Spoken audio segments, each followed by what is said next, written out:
We keep things rolling here on the Sports Cubicle. I'm your host, Mike Mercado. Thank you all so much for making us a part of your day. And this story really hit at the heartstrings of a lot of local Chicago sports fans, a lot of basketball fans, as the news hit the internet that Derrick Rose, the former number one overall pick, the former MVP, the Chicago native, the former Chicago Bull, is calling it a career after 16 seasons. This comes to us from ESPN. Derrick Rose retires, former MVP's legacy in Chicago and NBA.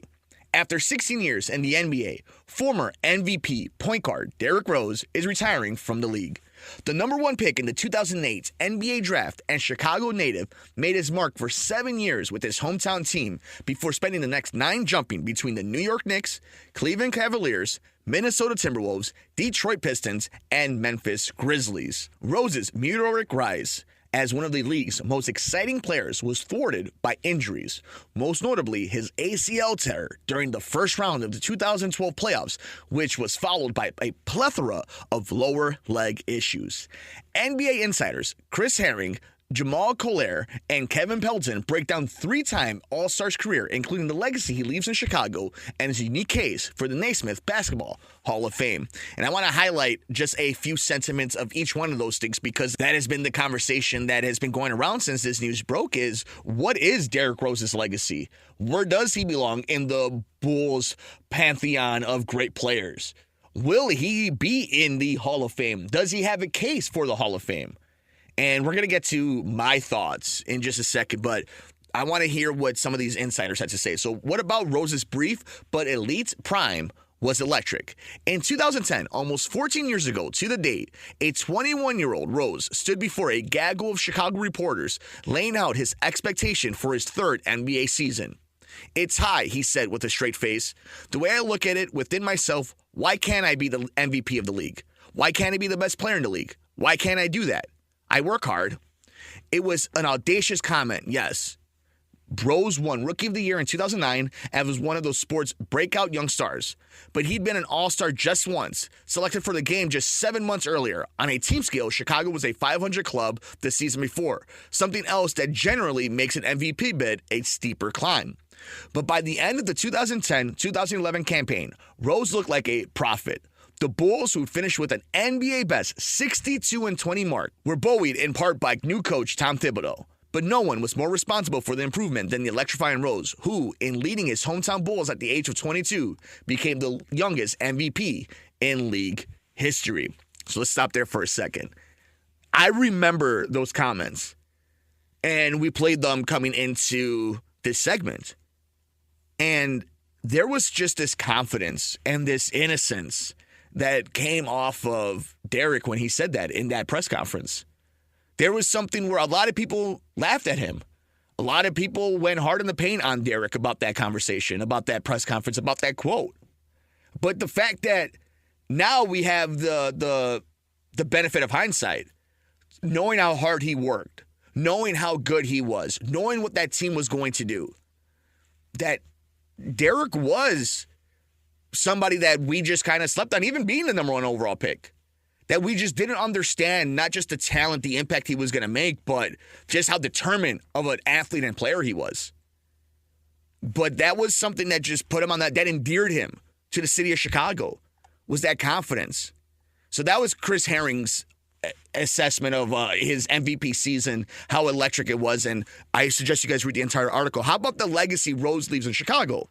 The Bulls landing the number one overall pick in the 2008 draft, despite having just a 1.7% chance, was a rare stroke of good luck for a franchise devoid of success since Jordan's last dance. The fact that one of the top prospects available was from Chicago made the decision clear, and his arrival would dramatically alter the direction of the franchise. Rose's legacy in Chicago will live on, not just for his accomplishments on the Bulls. He grew up in poverty in the city's Inglewood neighborhood and won back-to-back state championships in high school. 5 years later, he carried the Bulls to their only conference finals in the past 25 years. From Rookie of the Year to All-Star to youngest MVP in league history, the first 3 years of Rose's career were unmatched force, lifting Chicago to its best season since the Jordan era. His 36-point playoff debut in 2009 was electric, and the Bulls took the defending champion Boston Celtics to 7-game series in a thrilling first-round series. That is Jamal Collier's article on his legacy, and Chicago read the entire article, but interjecting into that series against Boston was so electric. I get goosebumps thinking about hanging out with my teammates, my basketball teammates, and we were watching all the games. And when you have that play where Joakim Noah steals the ball from Paul Pierce and dunks it at the United Center, and everybody's going crazy, like core memory stuff, right? Like stuff that you'll never forget. And for Derrick to be doing it at his age and what he represented to every Bulls fan there from all walks of lives was that was one of ours. That was our kid from Chicago, from the courts, from the best elite colleges to the NCAA tournament, to the Final Fours, to the national championship, who is now playing at home. That's our kid. And you felt that every single game when he was announced from Chicago. The love that this city had for Derrick. The frustration this city had for Derrick, with Derrick, because of Derrick.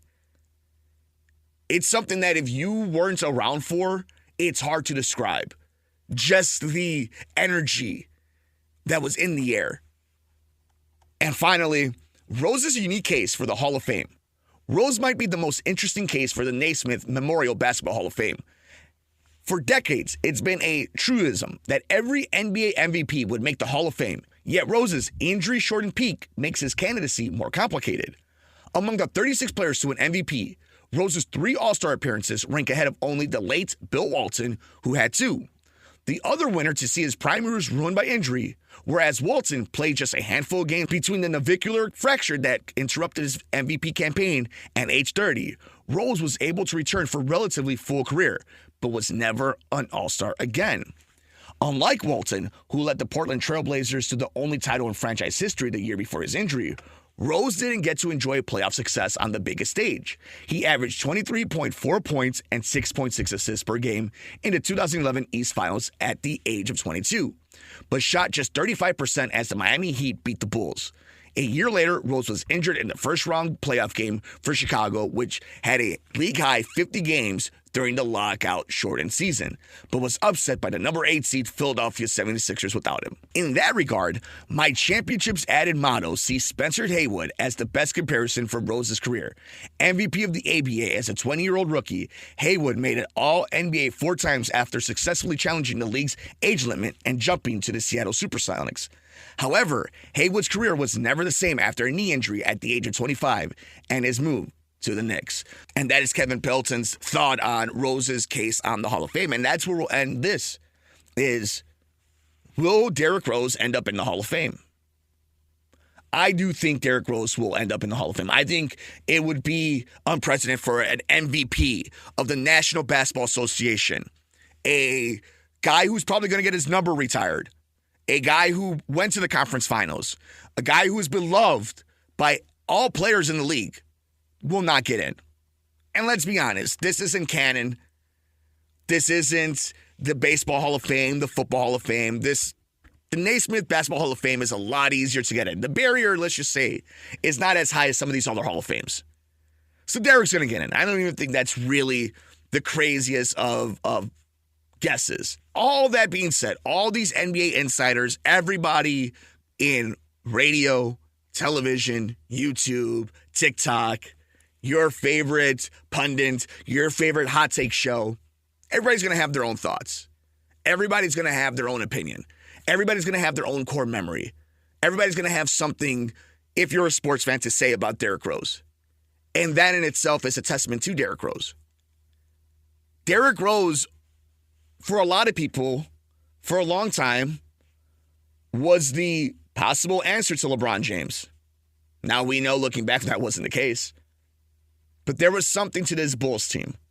There was something to that core. There was something with that coaching staff. There was something with this city, and it all revolved around Derrick Rose. The NBA marketed around Derrick Rose. And sometimes to his own fault, Derrick Rose's humbleness, shyness got in his way, whether it was trying to go after free agents or trying to be even more marketable. But at the end of the day, the one thing we always knew is that Derrick Rose was going to put everything on the line every single time he went into an NBA arena. And he represented Chicago in basketball as proudly as anybody has. And think about the greats that have played and come from this city. Derrick Rose is on that Mount Rushmore. It's sad sometimes to look back as a sports fan and what could have been. To feel robbed that you didn't get to see the full potential of what could have been a long, great rivalry between Chicago and Miami. LeBron, Wade, Bosh against Joe and Derrick. But the games we did get, the memories we do have, were electric. And Derrick Rose solidified himself and cemented himself as an all-time great in Bulls organization history. And sure, it wasn't for a long time, but Derrick Rose burned very bright for the Chicago Bulls and the city of Chicago. So shout out to Derrick, and hopefully he enjoys retirement, and hopefully he feels some sort of fulfillment for what ended up being a very long NBA career with a awesome beginning and some great highlights. But we want to know your thoughts. What do you think? Derrick Rose is now officially retired from the National Basketball Association. Should he have had his number retired? Should he have done a one-day contract? Will he go to the Basketball Hall of Fame? I want to know your thoughts. We're on Twitter at Sports Cubicle TV. Leave a comment down below here on YouTube. And, of course, check it out over on SoundCloud at WCPT 820 and our mothership over at HeartlandSignal.com. We have more coming up next on this edition of the Sports Cubicle. I'm Mike Mercado.